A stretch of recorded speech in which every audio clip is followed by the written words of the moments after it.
There is, the Rasul sallallahu alayhi wasallam actually had a specified time where he would teach women, where he would do that.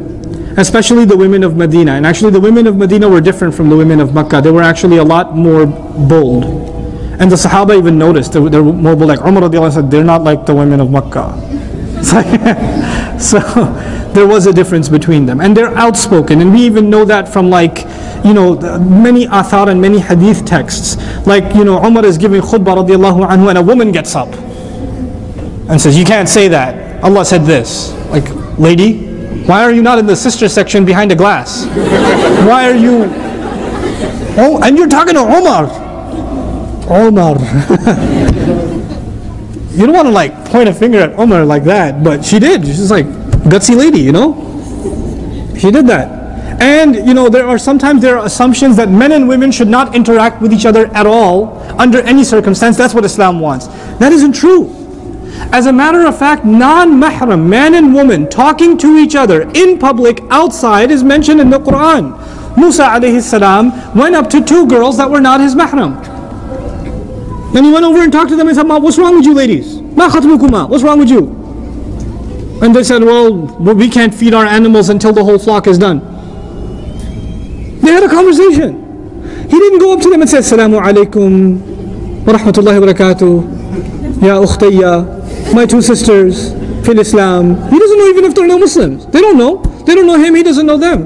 They don't know he's Musa alayhi salam. They don't know that. They don't know any of that. But they had a conversation with each other. A non-mahram talking to another non-mahram. About what? A problem. They were wrestling with sheep.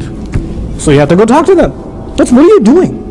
What's going on? Can I help with something? But he didn't prolong the conversation. He kept it to the point. What are we learning in Quran? If you keep your conversation to the point, it's fine. You might have a female co-worker. You might have a class. I have students. I have to answer their questions. They have a right to me as much as the brothers have a right to me.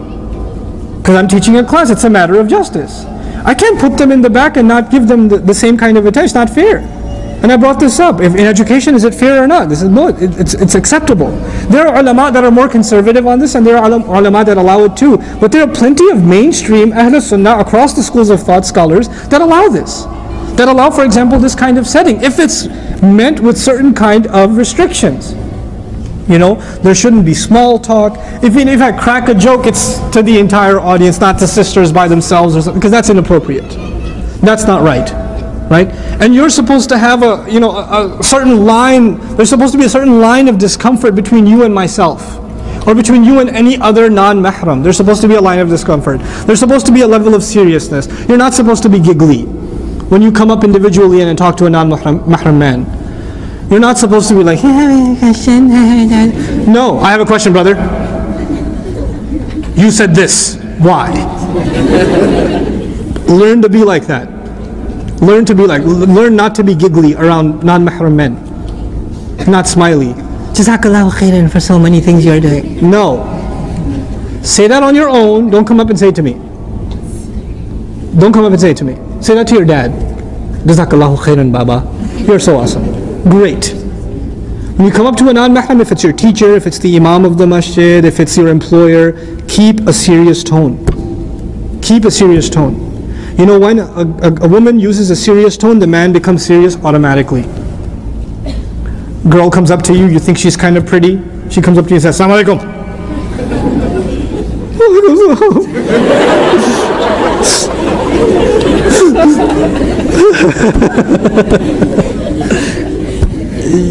You're not going to get your player on now. It's done.